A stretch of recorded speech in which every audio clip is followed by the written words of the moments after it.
Tenez, prenez la bonne vieille ampoule à incandescence par exemple. Vous savez, celle qui, lorsqu'elle grille, fait un léger chut, systématiquement suivi d'un « Eh merde !» Alors c'est pas la première fois que ça arrive. On le sait que l'ampoule est grillée. Et pourtant on peut pas s'empêcher de rappuyer plusieurs fois sur le téléphone. Pourquoi? Vous savez, comme si on lui faisait le massage cardiaque de la dernière chance. Genre Grey's Anatomy ou Urgence.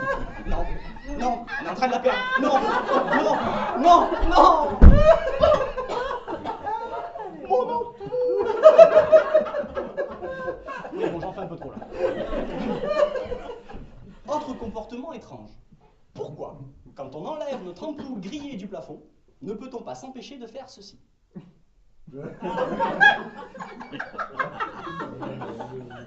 Oui, je sais, pour entendre le filament faire gling gling, d'accord, mais... Excusez-moi. Oh mon Dieu, son cœur bat encore. Vite, on reprend la salle. 1, 2. Oui, bon, d'accord. Non, mais à quoi ça sert, franchement?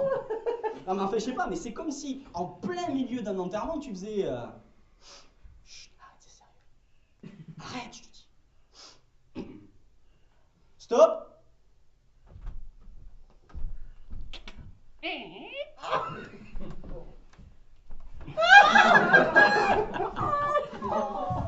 Non, c'est bon, vous pouvez continuer. Ça n'a pas de sens, on est d'accord. Enfin bref, une fois que t'as enlevé ton ampoule grillée du... Excusez-moi. Ça gêne ce genre de truc. Une fois que t'as enlevé ton ampoule grillée du plafond, il te reste une angoisse. Où sont rangées les ampoules de rechange? Et là encore, bon, j'exagère.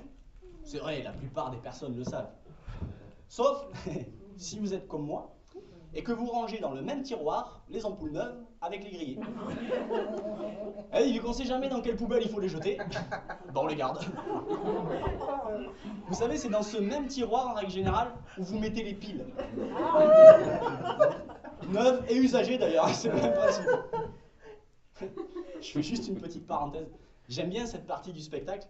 Bon, en même temps, c'est normal, hein, c'est moi qui l'ai écrite.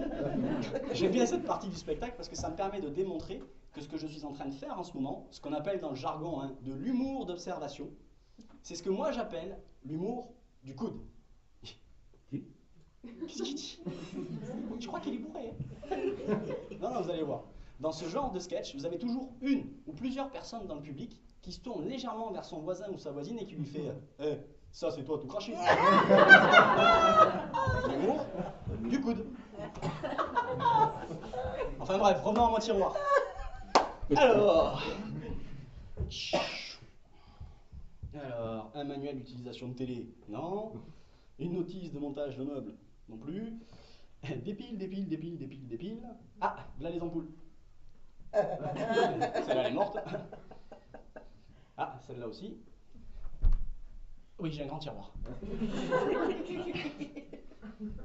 Ah, celle-là elle est bonne, mais elle a baïonnette. Ah ouais, ça aussi c'est chiant. Vis ou baïonnette. Et comme si ça suffisait pas, il y a en plus 2 tailles différentes. On appelle ça le culot, hein, pour information. Alors, petit culot, grand culot et parfum de culot.